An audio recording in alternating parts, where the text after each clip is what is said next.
This ABC 15 Flash Briefing is sponsored by Sanderson Ford. Straight up. Hi, I'm Nick Saletti here with your afternoon update from ABC15 Arizona. Heading back to school, the spring semester starts up next week. A lot of districts starting this year with remote learning, but districts in Gilbert and Chandler plan to have kids in the classroom, even if it's part-time. We told you yesterday hundreds of teachers are planning a sick-out to protest the in-person learning. Both districts are searching for substitute teachers currently to try and fill up some of those empty spots if they can. Preparing for a new semester, ABC 15 speaking with Superintendent of Public Instruction Kathy HOFFMAN. HOFFMAN reflecting on the challenges our school communities have faced and the need for empathy and kindness going forward and navigating politics during the pandemic. Where I faced pressures to speak out more, to just straight up, like, why aren't you attacking Governor Ducey on X, Y, and Z?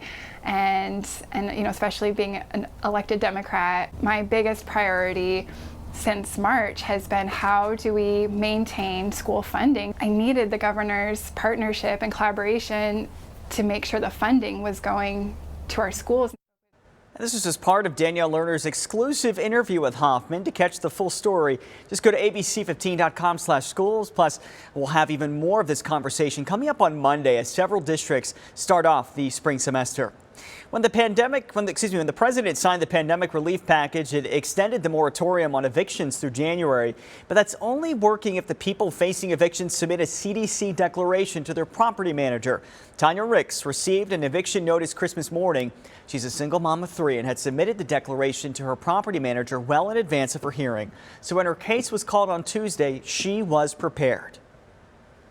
A lot of people had not turned in the required CDC form that you have to submit to be covered.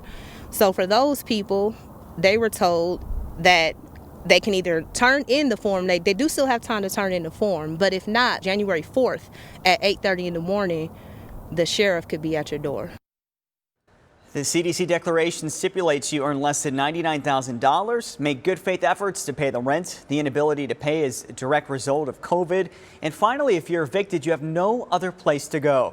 The Maricopa County Justice Court's Facebook page has a link where you can download this form. A former NFL player from the 80s now charged with murder, suspected in a deadly shooting in Phoenix this week. Sources tell ABC 15 former Chicago Bears player Mike Richardson was booked into jail late Wednesday night. The 59-year-old is accused of fatally shooting another man early Tuesday morning. A reminder now about another big change that's starting tomorrow. You must go hands-free if you have a device in your car and you're driving. That means no texting and driving, or you could face a hefty fine. Ring in the new year virtually. 3 cities that dropped unique items to ring in the new year will host their celebrations online in an effort to avoid the gatherings of large crowds. That includes the Cowboy Boot in Prescott, the Pine Cone in Flagstaff, and the Deuce of Clubs playing card in Show Low.